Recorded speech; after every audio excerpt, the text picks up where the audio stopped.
All right, you guys, welcome back to the podcast. I have taken a little bit of a break, as I'm sure you guys have noticed. And it's been really, really nice, honestly. And just, ramping up into summertime, getting used to the new stage of life that we are kind of in.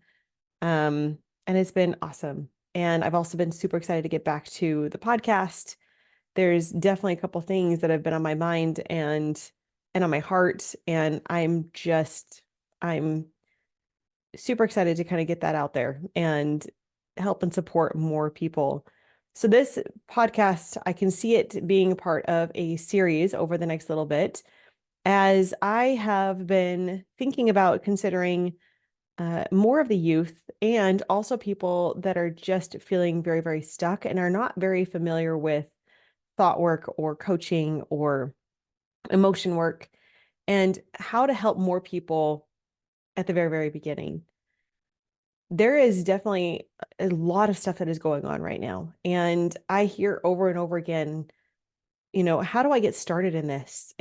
Or how do I even do this, said relationship with myself? Or how do I even change my thinking? And they sound like such simple questions, but really, if you've never done this work before, it can feel so daunting and so hard to even try and navigate. And so I've been thinking a lot about that. And we've actually been talking about this on my sessions with my clients quite a bit lately. Even though these clients are very familiar with coaching, it's fascinating to me how sometimes going back to the basics is the answer that we need to allow ourselves to go to. Because I'm even calling myself out on this. Whenever I get into coaching, or when I have been getting into coaching and I start to notice about emotion work, my inclination is to always want to go more. Like I feel this, not satisfied place of, well, I need to go deeper, or I need to be more advanced, or I need to figure out more tools. And while all of that is beautiful, I think it sometimes can take us off the course and the path of really remembering the basics and how powerful those basics really are in our life and in our progress and in our ability for awareness. And I want to help you with that. So this whole thing is going to be for the beginner. This is going to be for the youth. This is going to be for the person who is just struggling to gain that awareness. And I just even want to start here. Why do we even want awareness? And I think the answer that I would have, and I challenge you to even answer that for yourself, but I think awareness is so important for us to take responsibility for what is in our control. If we are not aware of what is going on for us, or not aware of our emotions, not aware of what our thoughts are, or even how a thought even works, then we become like a prison to our thoughts. We become a prison to our emotions. We become a prison to the world that we are living in, and very powerless. And so awareness, as basic as it sounds, is a freedom. It's a freedom for us and a choice for us to be able to do something different if and when we want to. And so this first podcast that I really want to dive into is, first off, what awareness is, but then also, once we have awareness, how do we get ourselves to acceptance? And I've had this conversation quite a bit lately, that, acceptance is the goal. And it's interesting to see that resistance come up again about, like, well, if I'm in acceptance, then it must mean that I'm just condoning everything. And I want to challenge this yet again, that acceptance is not that you even have to be happy with it. Acceptance does not mean condone anybody's behaviors. Acceptance doesn't mean you have to, just lay down and do nothing. Acceptance is more, again, it's takes you out of resistance, and it helps you get choices again. And it takes out the drama. And so let me give you guys an analogy that I've used so many times here in the past, but I think it's going to be so useful. Again, talking about first off awareness, and then we will talk about that acceptance piece.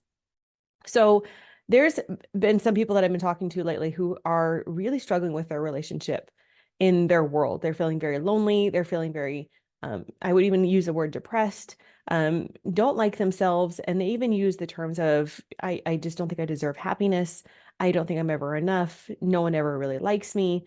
And I say these things sometimes in passing, but these couple of people that I've been talking to, they really do believe that these thoughts are true, that these thoughts are their identity.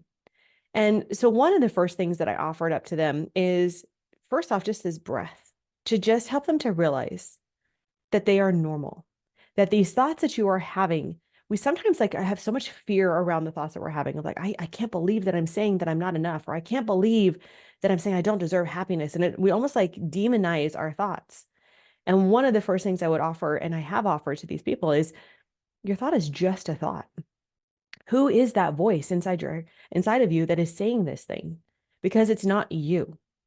And I know that's hard for some people to chew on when they've never done this work before, but it's interesting even just to watch them process this. Even as I say this, if it's just like, yeah, you're thinking that you don't deserve happiness, but it's just a thought.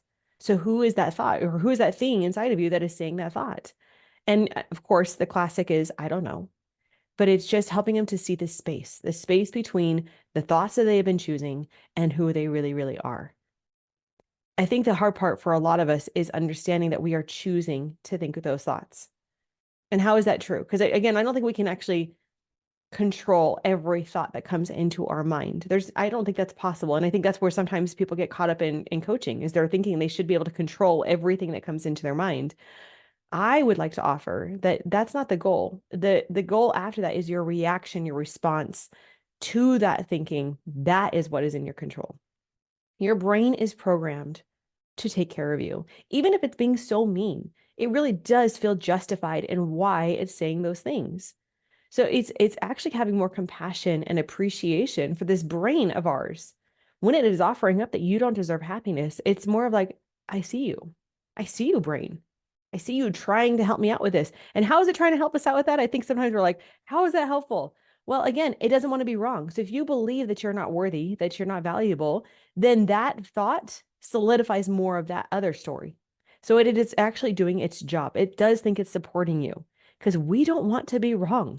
We don't want to be wrong in what we are thinking. Even if we have so much evidence to prove otherwise, we don't want to be wrong. So it is helping ourselves to have some more appreciation for our brain and knowing that we trained our brain to think this way. And the way that we trained it is I think of it like Pavlov's dog's situation, right? When we were maybe younger, we had a situation that went down, we had a thought, there was some kind of trigger, right? And then there was a thought, and then we had some kind of reaction to it. And we did that over and over and over again. And the same thing is going on with us today. We had a trigger, we had a thought, and then we've trained a response for so many years. And the goal is to get to the place of that awareness of just like, oh, okay, there's the trigger, there's the thought, and interrupting it at that point and realizing I can choose at this point what I'm going to do from here on out. Doesn't mean we have to get rid of that thought. It's a willingness for actually to recognize the thought and choose our response and our reaction to be different than what we have maybe have done in the past.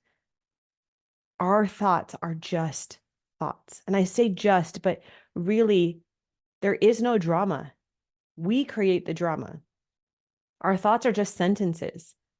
Two people can have the exact same thoughts and have a totally different response to them, totally different reaction to them. Someone may say that they're so lonely, and another person, when they say that, they're just like, I'm lonely. Like it's just matter of fact. They really don't have a lot of drama with it. Someone might say they're super bored, and someone else might say they're super bored and be excited about it. So our thoughts, we've trained ourselves to respond a certain way. And we actually need to take the sting out of the thoughts that maybe we put on repeat, especially the ones that we may classify as darker or heavier or more pressure. We need to take off the sting of giving those thoughts so much of our power. Another way that you could look at this is we've also created so many definitions in our minds as to what success is, what relationships are, what does it mean to be productive? What does it mean to be healthy? What does it mean to be abundant? And what I want us to see is just like the Pavlov's dog situation is we've created triggers and stories, and then we respond.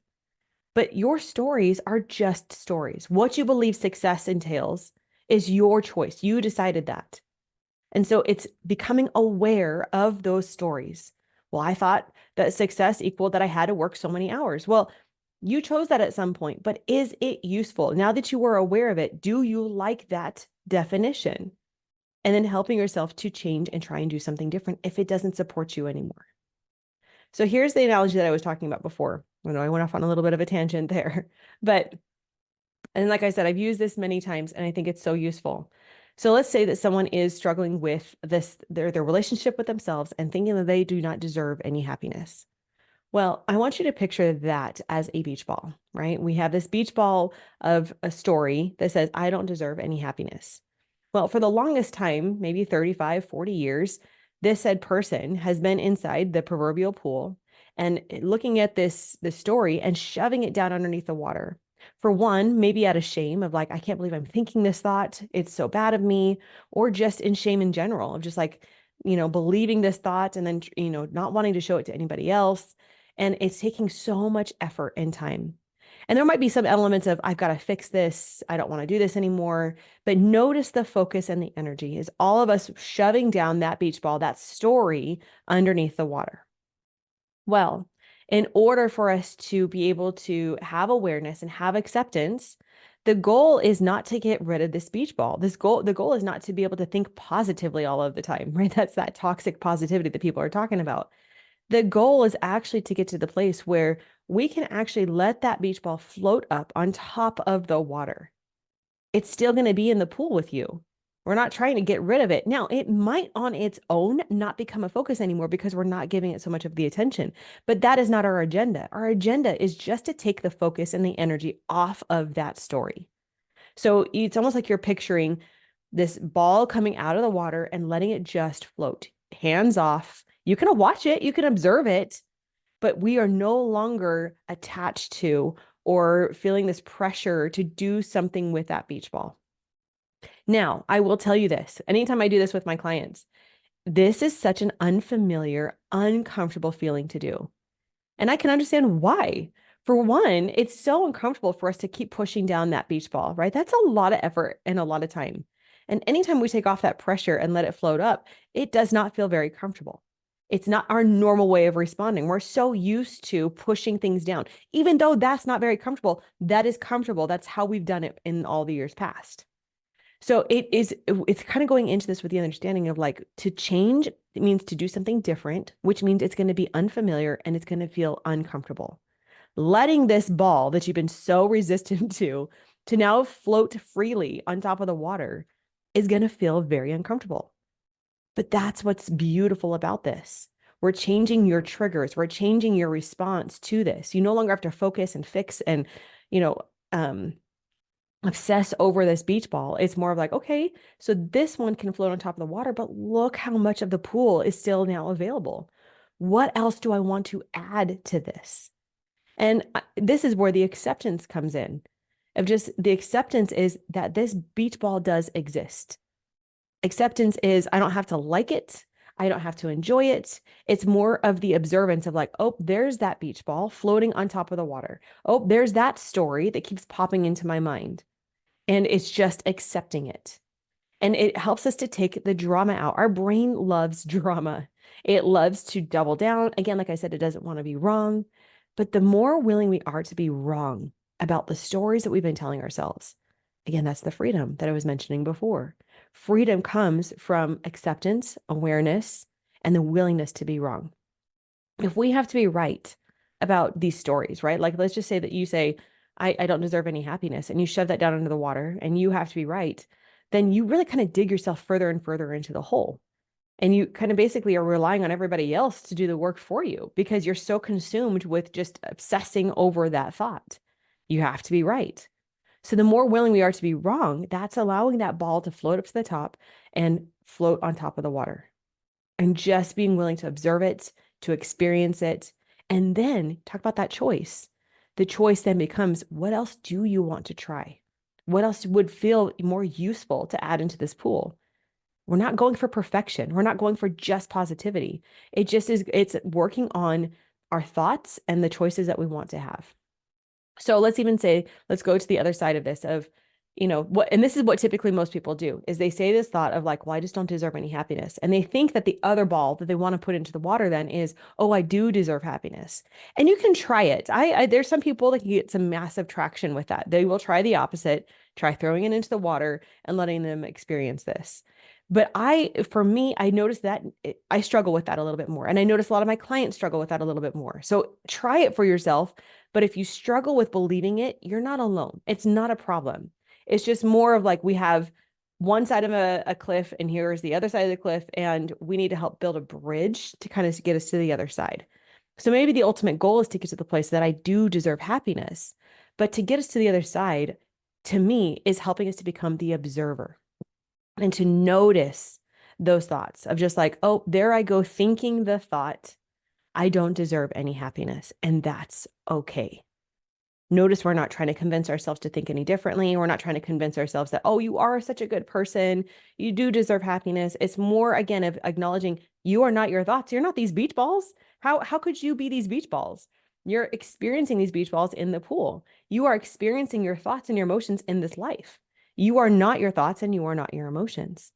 And the more we actually can separate ourselves from that experience, again, like I said, the more freedom and the choice and the energy that we have in our lives. So if this is your first time understanding, thought work or being exposed to this, I want you to know that this can feel very overwhelming at first, but I encourage you to listen to this over and over again. And I want you to think about what maybe is a thought that you've been obsessing over, or one that has consumed your thoughts lately, or one that you find you ruminate on maybe in the middle of the night, or one that you are afraid of. Maybe it's rejection, or that I just don't deserve friends, or whatever it is. And I want you just to, if you can, create this visual of a ball and having that thought or thoughts, it could be many of them, on this beach ball. Can you just look at them? Can you just have some compassion for them and just notice them as just thoughts? You can ask the question of, how are they just thoughts? And one of the ways that I would challenge you can play with this is to realize that not everybody thinks the same way. If it was a fact, then everybody would agree with you. And there's no way everybody would agree with you. So it's not a fact. So it's helping ourselves just to kind of slow down, create the space, create the buffer to be able to see the ball, see the thoughts, and then let ourselves decide on purpose how we do want to respond to them. And you are going to have, the desire to react the same way. You're going to have the desire to keep emboldening the story. That's natural for us. But if you're wanting to change your results, if you're wanting to change your relationship with yourself, which I think is the ultimate goal overall, we are relationship-based people. But if we want to build our relationships on the outside, it has to start within. So if you're wanting to change that relationship with yourself, you got to be willing to question the stories that your brain has been telling you. They are not facts. Not a single one of them are facts, as much as your brain wants to tell you it is. And your brain might be like, well, let's just agree. And I will tell you, yes, we can just agree. But I also want to add on to it that you could also be wrong. Let your brain be right, but play with being wrong. It's just taking a step in that other direction, taking the step of taking off the pressure of needing to be right. I hope this supports you guys as you guys are in this journey of becoming aware, right? Turning on the lights, getting the responsibility back in your life. And then the acceptance of not again enjoying the experience, but just having acceptance of like, oh, that's what my brain is offering up. Acceptance is this is the reality. That's it. The more we can get to acceptance with ourselves and with other people, your life will transform. It will. I've seen it over and over again.